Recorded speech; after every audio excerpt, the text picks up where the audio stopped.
O Senhor esteja convosco. Ele está no meio de nós. Proclamação do Evangelho de Jesus.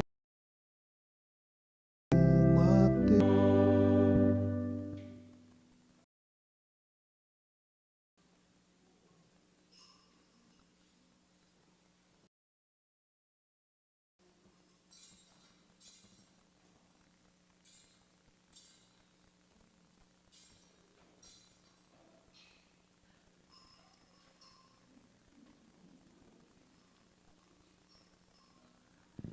Naquele tempo, Jesus disse aos seus discípulos: a vinda do Filho do Homem será como no tempo de Noé. Pois nos dias antes do dilúvio, todos comiam e bebiam, casavam-se e davam-se em casamento, até o dia em que Noé entrou na arca. E eles nada perceberam, até que veio o dilúvio e arrastou a todos. Assim acontecerá também na vinda do Filho do Homem. Dois homens, um será levado e o outro será deixado. Duas mulheres estarão moendo no moinho. Uma será levada e a outra será deixada. Portanto, ficai atentos, porque não sabeis em que dia virá o Senhor. Compreendei bem isso. Se o dono da casa soubesse a que horas viria o ladrão, certamente vigiaria e não deixaria que a sua casa fosse arrombada. Por isso, também vós ficai preparados, porque na hora em que menos pensais, o Filho do Homem virá. Palavra da salvação. Glória a vós, Senhor.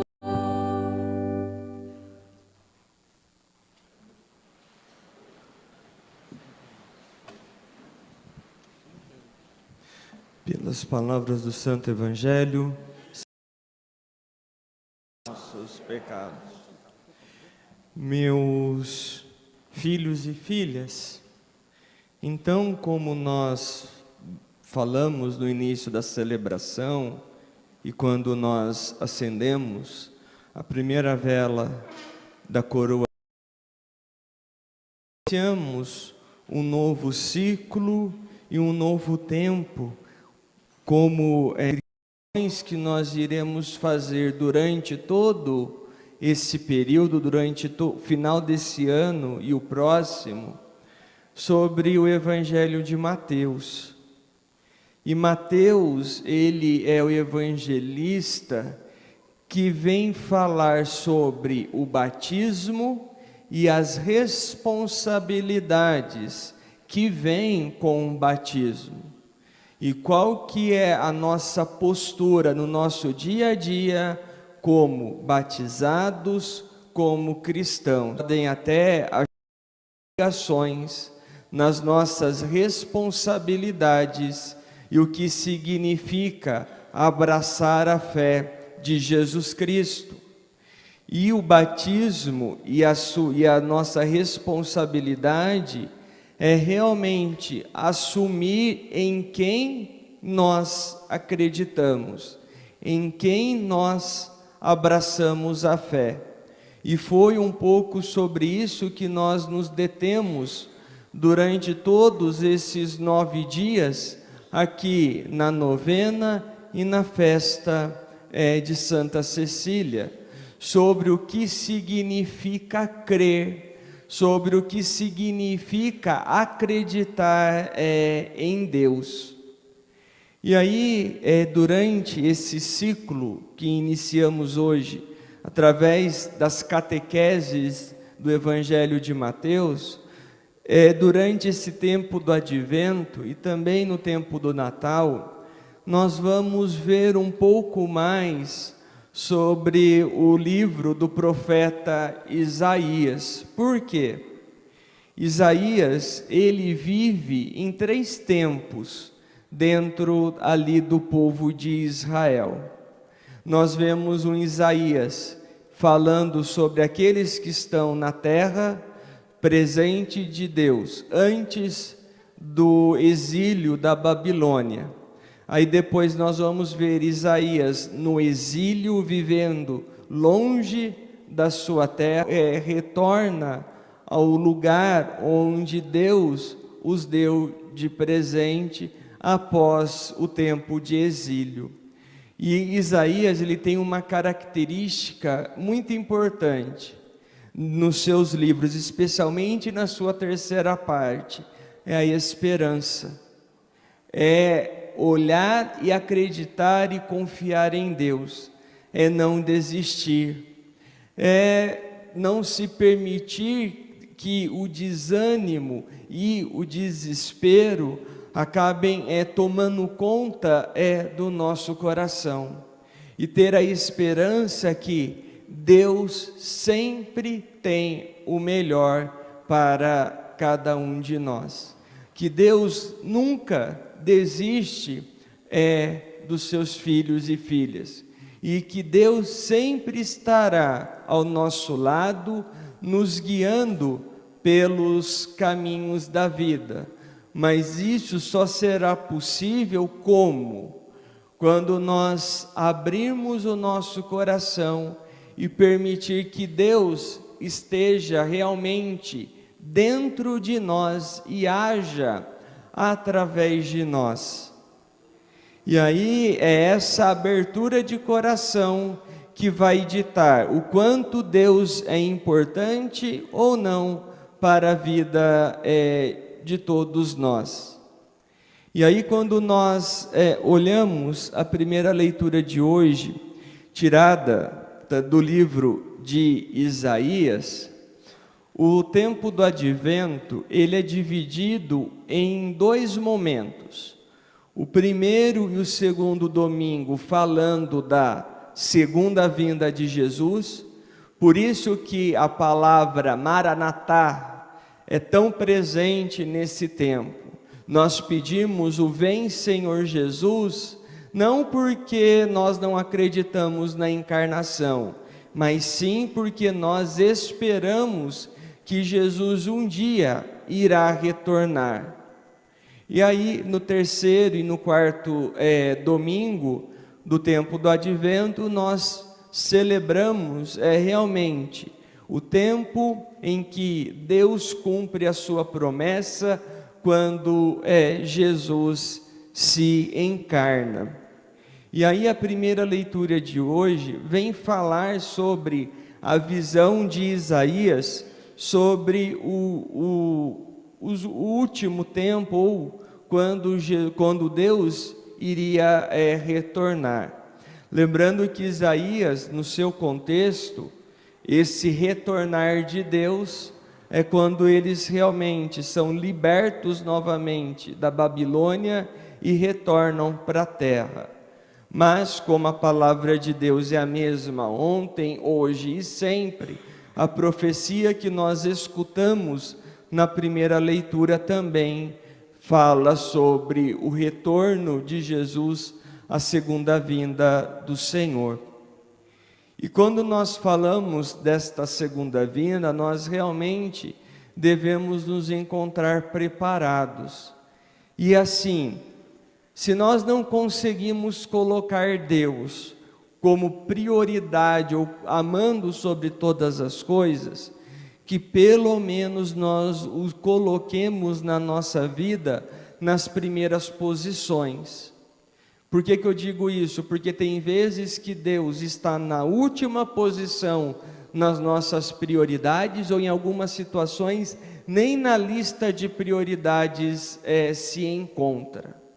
E aí só quando Deus é colocado nos primeiros lugares ou no primeiro lugar que nós vamos entender o que significa ser cristão e vamos realmente dar sentido ao nosso discipulado, nas nossas ações, no nosso dia a dia e no seguimento dos mandamentos.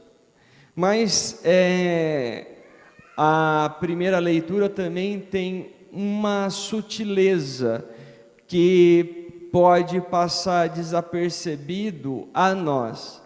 É dito quase no final da leitura que Sião segue a lei e Jerusalém segue a palavra.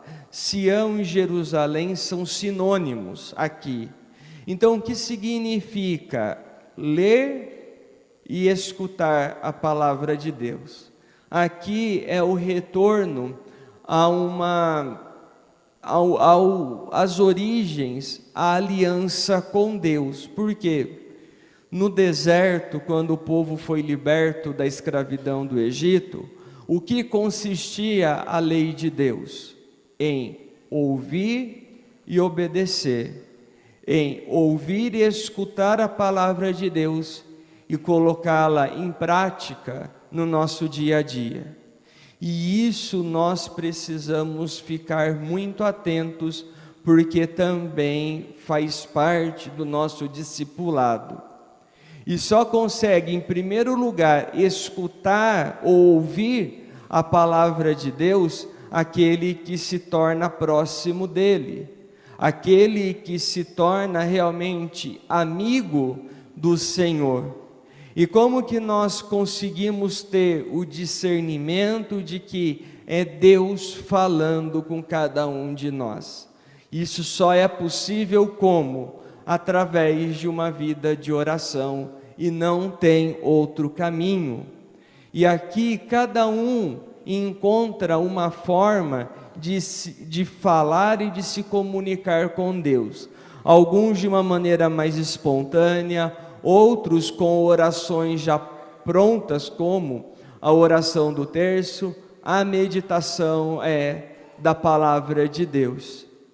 E só a perseverança na vida de oração que realmente vai fazer com que nós consigamos entender e compreender a palavra de Deus. É escutar quando Deus vem falar a nós, vem falar ao nosso coração. E ao escutar a palavra de Deus e ao entender a palavra de Deus através de uma vida de oração, é que nós vamos colocá-la em prática no nosso dia a dia.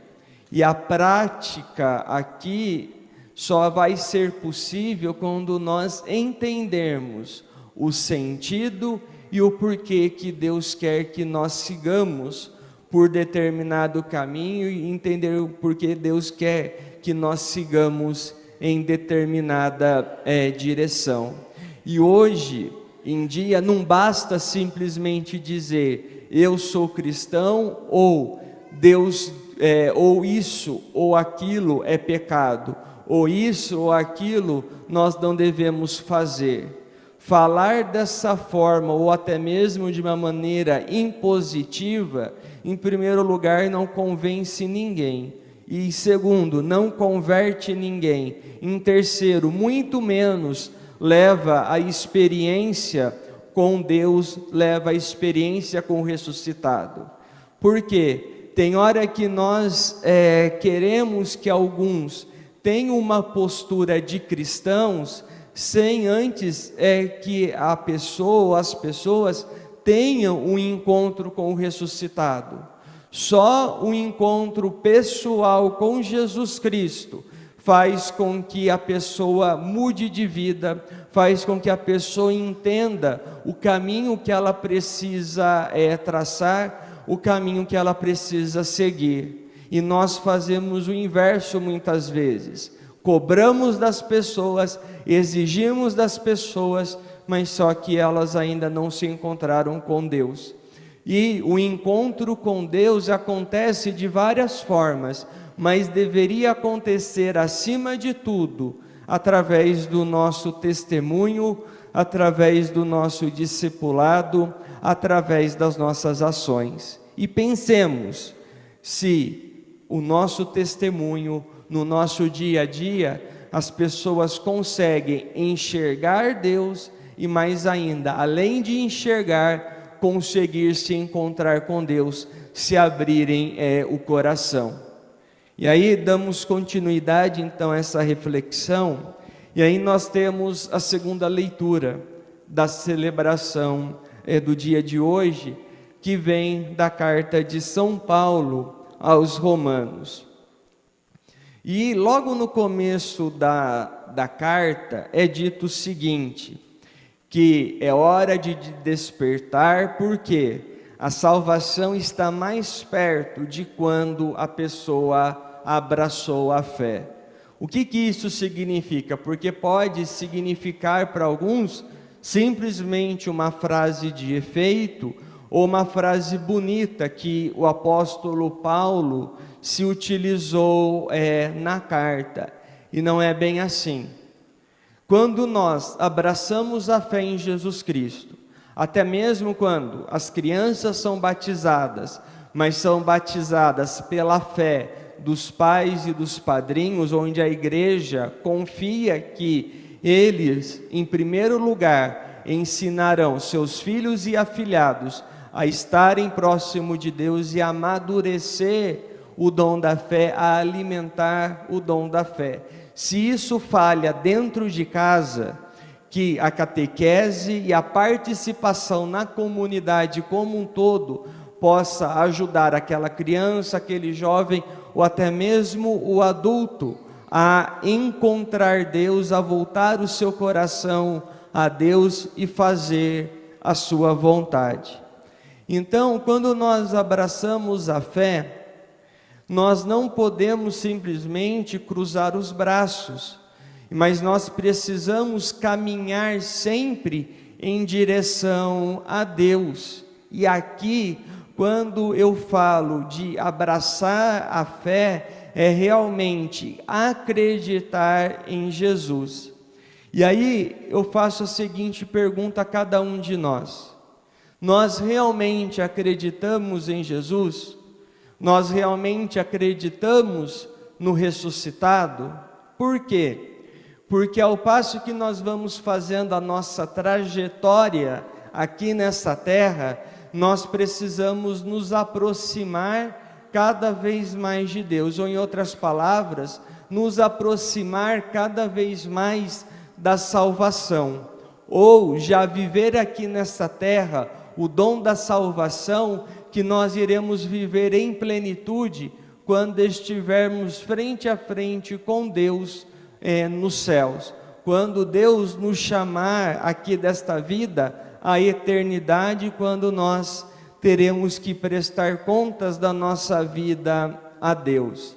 E aí, por que eu digo isso? Porque se por um acaso nós estagnamos, nós estacionamos, nós paramos no decorrer da nossa caminhada, a fé vai ficando, o dom da fé vai ficando cada vez mais fraco.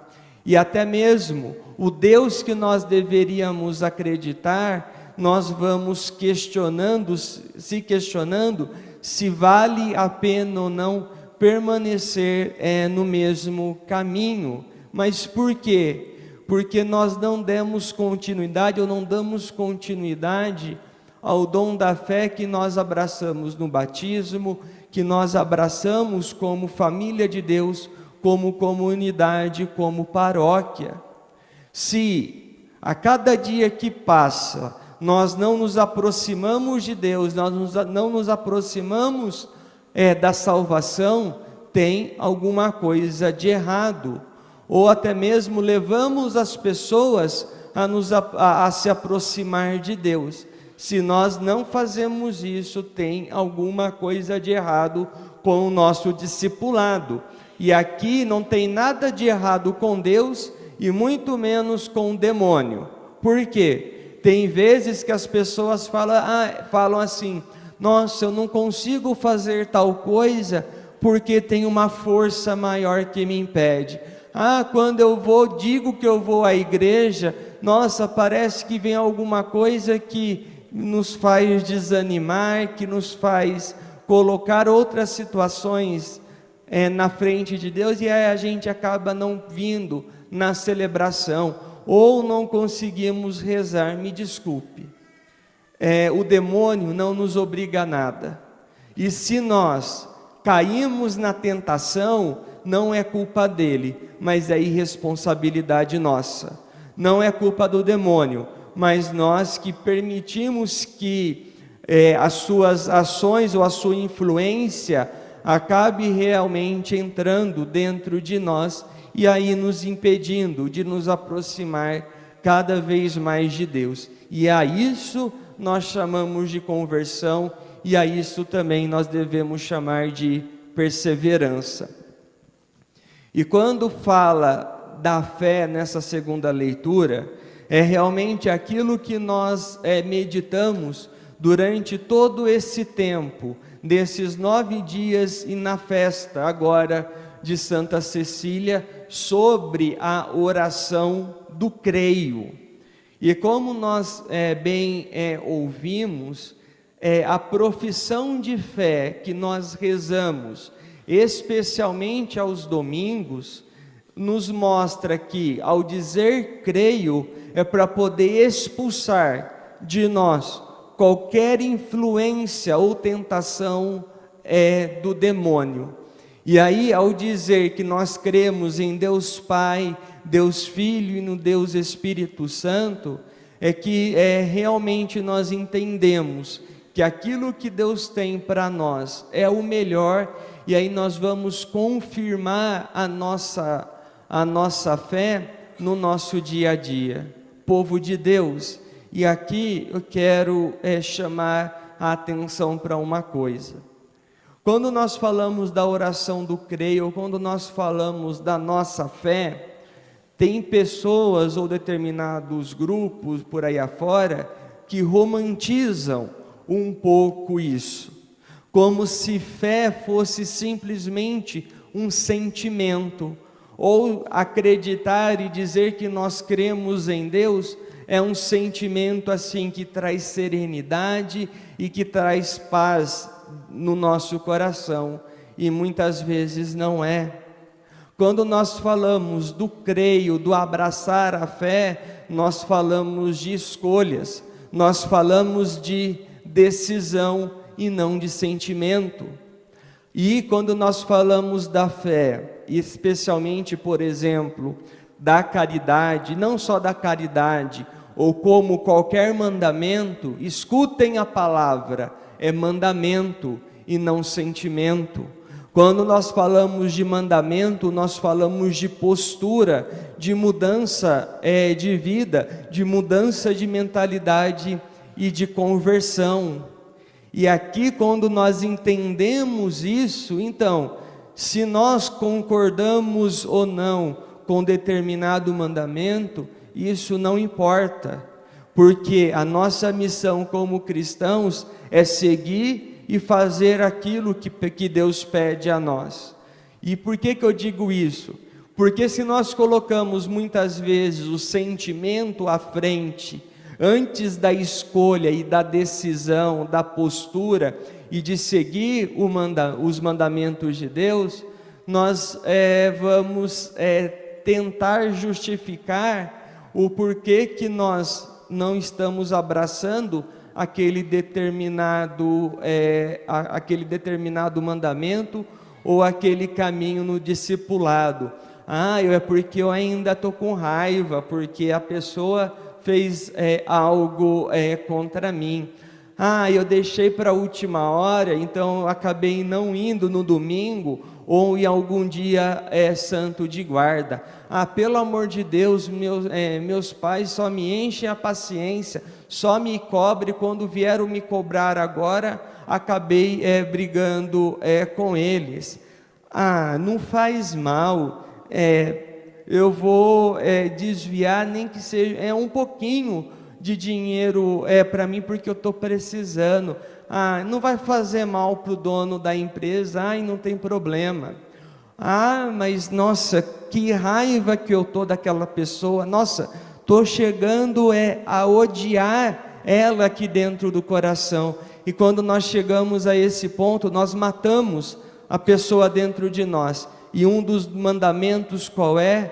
Não matar. Então não importa se você concorda ou não, se você está com raiva ou não, Jesus pediu, perdoe e perdoe os inimigos. É esse o caminho. Não adianta ficar criando justificativas do porquê que não faz isso.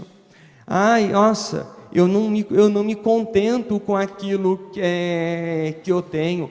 Eu tenho inveja, eu cobiço as coisas dos outros e eu quero aquilo que os outros têm, porque o que eu tenho para mim ainda não é o suficiente, mas só que eu não quero me esforçar. Eu não quero me esforçar como o outro se esforçou. Eu quero que essas coisas aconteçam rápido e da maneira mais fácil possível. Aquela mensaginha de duplo sentido com aquele rapaz, com aquela moça, mesmo eu sendo casado, não faz mal, eu não cheguei ainda a ter relação com eles, então não é pecado. É pecado sim, é adultério. A relação sexual nada mais é do que a conclusão daquilo que começou muito antes, e é pecado. Então, nós vamos dar todas essas justificativas e até mesmo mais. Deus vai olhar para a nossa cara e vai dizer: tudo bem, mas só que honre seu pai. Você pode dizer tudo isso, mas tem que guardar domingos e festas. Você pode estar precisando de dinheiro, mas não roube. Você pode estar com raiva de quem for, mas perdoe e perdoe os inimigos. Se contente com aquilo que você tem e com aquilo que você cobiçou. Não fique tendo inveja dos outros. É mandamento e não é simplesmente um sentimento. E aí, por que eu falo isso? Porque se nós colocarmos o sentimento à frente, nós vamos continuar na eterna briga do porquê que o aborto é pecado, do porquê que o aborto dá excomunhão à pessoa. Dizer que nós acreditamos no Deus que se encarnou, no Deus que se fez homem, no Deus que caminhou no nosso meio, não tem. Deus realmente esteve junto de nós e continua através da Santíssima Eucaristia. Se Deus se fez homem, como que nós ainda temos a capacidade de justificar o aborto em qualquer situação? Um mal não se resolve com outro mal, porque se isso acontecer, a corrente do mal aqui vai se perpetuar em vez do bem. E o bem é uma postura, mesmo que outros não concordem, mesmo que outros não estejam a favor, mesmo que gostem ou não de nós, falem bem ou mal de nós, mas a nossa fé é a Jesus Cristo e não é aos outros. E quando nós colocamos os outros na frente de Deus, nós vamos justificar o pecado. Nós vamos tentar passar pano nas nossas irresponsabilidades, em vez de se converter, em vez de se colocar realmente junto de Deus. E a cada celebração, aos domingos, quando nós professamos a fé, que não seja uma palavra jogadas ao vento, ou simplesmente uma oração dita, porque nós já decoramos, mas que realmente cada palavra que saia da nossa boca, que seja uma manifestação do porquê que nós acreditamos em Deus e do porquê que nós seguimos os seus caminhos e o porquê que nós pedimos para que Deus nos converta e vá nos tornando pessoas melhores, mas com um coração igual ao de Jesus, não um coração igual aos outros. O coração é igual ao de Jesus, é igual ao de Deus, porque tem compaixão, porque ama, porque é caridoso e que busca fazer o bem acima de tudo. E o evangelho da celebração do dia de hoje, que conclui toda essa nossa reflexão, mas em que sentido? O evangelho vem falar e chamar a atenção sobre o vigiar, porque Jesus pode voltar a qualquer momento. Então que nós pratiquemos o bem, que nós nos esforcemos em estar próximos do Senhor no dia de hoje, e não ficar deixando as coisas para amanhã, porque o amanhã pode não chegar. E a igreja é muito clara que a salvação é concebida a nós na caminhada aqui nesta terra. Após a morte, nós simplesmente teremos que prestar contas da nossa vida e não ficar se justificando a Deus o porquê que nós não fizemos ou porquê que nós preferimos abraçar o mal em vez da sua graça. Que Deus nos ajude a sermos realmente fiéis a Ele. E através de uma vida de oração e da nossa vigilância e do moldar o nosso coração ao coração de Deus, cada vez mais nós possamos nos tornar pessoas melhores. Cada vez mais as pessoas queiram fazer parte do nosso meio, como comunidade, como paróquia, e não se afastar, porque acaba havendo mais divisão do que comunhão. Que nós não permitamos isso acontecer no nosso meio. E como filhos e filhas de Deus, irmãos e irmãs da fé, que nós possamos caminhar juntos, um dando sustento ao outro, para que nós possamos ser perseverantes aqui nessa vida e que nós não caiamos no desânimo, no desespero ou na falta de esperança. Porque o que eu disse no começo e repito agora, o que Deus tem para nós é sempre o melhor. Então não percamos a esperança, porque porque o Cristo não está fora de nós, mas está dentro de nós, como nos ensina a igreja. Que essa festa de Santa Cecília no dia de hoje seja mais uma vez um tempo de renovação, renovação de forças, renovação da esperança, renovação do nosso discipulado, para que nós, no decurso dessa vida, possamos permanecer fiéis a Deus e à sua vontade. Louvado seja nosso Senhor Jesus Cristo.